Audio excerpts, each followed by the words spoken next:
Exam affair channel पर आप सभी का स्वागत है। जो लोग भी गवर्नमेंट जॉब की तैयारी कर रहे हो इस चैनल को सब्सक्राइब ज़रूर कर लें, ताकि जो भी मैं वीडियो बनाऊँ उसका इन्फॉर्मेशन आप लोगों तक पहुंच जाए और आप लोग इस वीडियो का फ़ायदा उठा सकते हैं। आज के क्वेश्चन में जो 10 क्वेश्चन हो तो करंट अफेयर से रिलेटेड रहेगा, बाकी के 10 क्वेश्चन जो है स्टैटिक जीके और जनरल साइंस से रहेगा। तो आइए देखते हैं आज का जो पहला क्वेश्चन है। Why did global GHG emission rise in yearly 2025 despite lower power sector emission? आप लोग कमेंट में कमेंट करके बताइए कि GHG emission क्या होगा। दोस्तों, जो भी मैं क्वेश्चन पूछता हूँ कमेंट में कमेंट करने के लिए बोलता हूँ, उसका जवाब आप लोग ज़रूर दिया करें। कमेंट में कमेंट देने से एक तो फ़ायदा ये होगा कि आप लोग इससे रिलेटेड चीज़ें सर्च करेंगे, पढ़ेंगे, तो आपके दिमाग में ये क्वेश्चन तो सेट हो गए, साथ में कुछ नया सीखने को भी मिलेगा। तो इसका आंसर है GHG इमिशन 2025 के शुरू में क्यों बढ़ा, तो इसका आंसर है B, rise in fossil fuel operation, यानी कि 1.5% ज़्यादा हुआ with US contribution over half, यानी कि इसका जो 50% है उसमें US का कंट्रीब्यूशन है, यानी US बहुत ज़्यादा फॉसिल फ्यूल यूज करके पोल्यूशन फैला रहा है। क्वेश्चन नंबर सेकेंड है द कौशल्या डैम। कौन सा dam? Kaushalya dam. Vital for flood control in घाघर river basin is located in which state. अब जो क्वेश्चन नंबर सेकेंड है, एक तो उसे आप ये याद कर सकते हैं कि कौशल्या डैम कौन से नदी पर है, तो घाघर डैम पर है। किस लिए बनाया गया है? फ्लड कंट्रोल करने के लिए। अब ये घाघर रिवर है कहाँ पे, तो इसका आंसर डी है, हरियाणा में। घाघर रिवर हरियाणा में, और इस पर कौन सा डैम बनाया गया है? कौशल्या डैम। पर्पस क्या है? Flood control. क्वेश्चन नंबर 3 है according to the recent study which critical Atlantic ocean current is at risk of collapsing. दोस्तों, आपको पता ही होगा समुद्र में क्या होता है कि धाराएं होती है, अलग अलग धाराएं होती है, कोई गर्म धाराएं होती है, कोई ठंडा धाराएं होती है। उसी तरह से कह रहा है कि अटलांटिक ओशियन में जो धाराएं हैं, करंट मींस धारा होता है, एट रिस्क ऑफ कोलैप्सिंग। तो इसका आंसर सी है, Atlantic meridional overturning circulation current. कौन सा current? Atlantic meridional overturning circulation current. अगर आप इस AMOC करंट के बारे में पढ़ना चाहते तो आप लोग गूगल पे सर्च करके देख लेंगे कि क्या होता है। क्वेश्चन नंबर 4 है scientist linked the rare appearance of blue dragon in Spain Mediterranean water to what. तो इसका आंसर ये है, rapid warming of the Mediterranean sea. Question number 5 है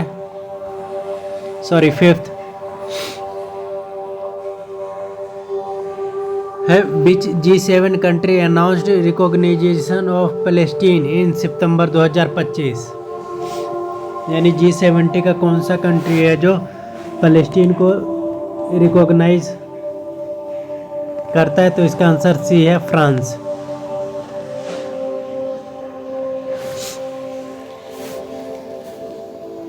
क्वेश्चन नंबर 6 है India first indigenous photonic radar. कौन सा radar? Photonic radar has been developed by which organisation, तो इसका आंसर है डी, DRDO। DRDO का फुल फॉर्म क्या था? Defence research development organisation. कौन से राडार को DRDO ने डेवलप किया? Photonic radar. क्वेश्चन नंबर 7 है which state table won first prize in state UT category at republic day parade. हर साल जो रिपब्लिक डे परेड होता है 26 जनवरी को, तो उसमें सभी स्टेट की झांकियाँ निकाली जाती है, तो उसमें कौन से स्टेट की झांकी जो है फर्स्ट प्राइज जीता है? तो इसका आंसर सी है, उत्तर प्रदेश। क्वेश्चन नंबर 8 है, who inaugurated the handloom conclave मंथन? यानी कि मंथन जो है वो हैंडलूम से रिलेटेड है, इसका इनॉग्रेशन किसने किया? तो गिरिराज सिंह जी ने किया है। गिरिराज सिंह कौन से मिनिस्ट्री के मंत्री? आप लोग कमेंट में कमेंट करके बताएंगे। क्वेश्चन नंबर 9 है, which city will host an AI action summit 2025? दोस्तों AI जो कि फ्यूचर का टेक्नोलॉजी है, काफ़ी न्यूज में रहता है, तो उसी से related question, which city will host the AI action summit 2025? तो इसका आंसर बी है, पेरिस। पेरिस कहाँ है? फ्रांस में। क्वेश्चन नंबर 10 है, who was recently appointed as India's ambassador to Israel? यानी कि इजराइल में इंडिया का एम्बेसडर किसको नियुक्त किया गया है? तो इसका आंसर आप लोग कमेंट में कमेंट करके बताएंगे।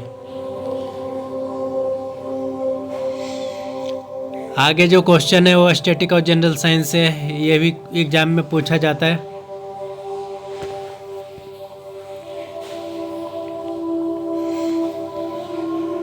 क्वेश्चन नंबर 11 है, sea weeds are an important source of which element? यानी कि जो सी वीड्स है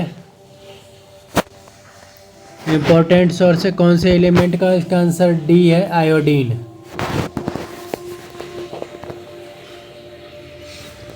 सी weed related to iodine. Question number 12 है, what is the function of ejaculatory duct?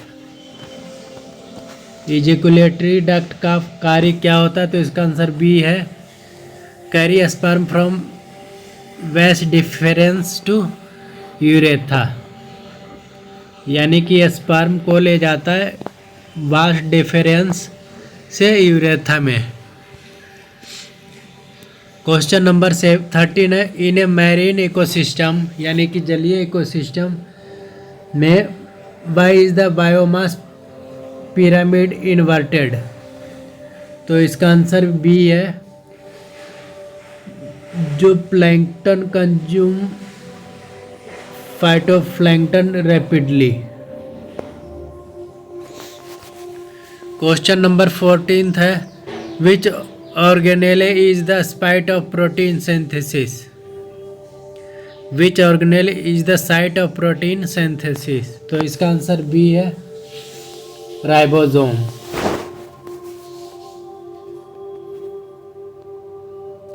यानी कि प्रोटीन का जो सिंथेसिस होता है वो राइबोसोम में होता है। क्वेश्चन नंबर 15 है, what type of wave is a light wave? यानी कि जो लाइट वेव होता है वो किस टाइप का वेव होता है? तो इसका आंसर ए है, ट्रांसवर्स वेव। लाइट वेव जो होता है वो ट्रांसवर्स वेव होता है, ये क्वेश्चन भी पूछा जाएगा। और जो एक होता है साउंड वेव, वो कौन सा वेव होता है? Sound wave. कमेंट में आप लोग इसका आंसर बताएंगे। लाइट वेव क्या है? ट्रांसवर्स वेव है। क्वेश्चन नंबर 16 है, a passenger throw forward in a bus when it stop suddenly is explained by which law?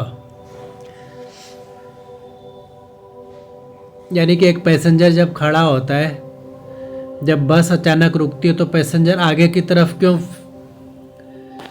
Force feel करता है, या आगे की तरफ क्यों उसको धक्का लगता है अचानक से? तो इसका आंसर ये है, न्यूटन्स फर्स्ट लॉ। न्यूटन्स का फर्स्ट लॉ क्या है, ये आप लोग कमेंट में कमेंट करके बताएंगे।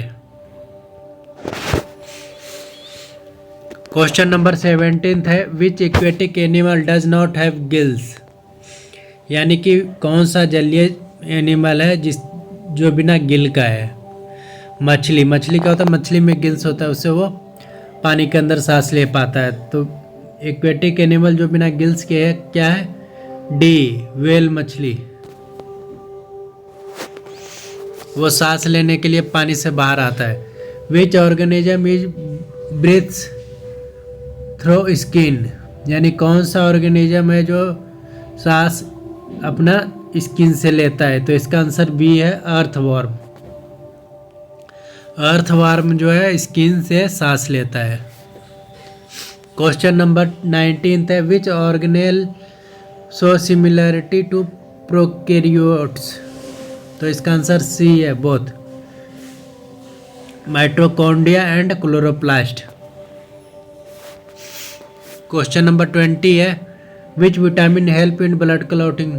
तो इसका आंसर सी है, विटामिन के। विटामिन के जो है ब्लड जमने में सहायता करता है। वीडियो देखने के लिए धन्यवाद। अगर वीडियो अच्छा लगा तो इसको चैनल को सब्सक्राइब जरूर कर ले, साथ में वीडियो को अपने दोस्तों के साथ भी शेयर करें। वीडियो देखने के लिए धन्यवाद।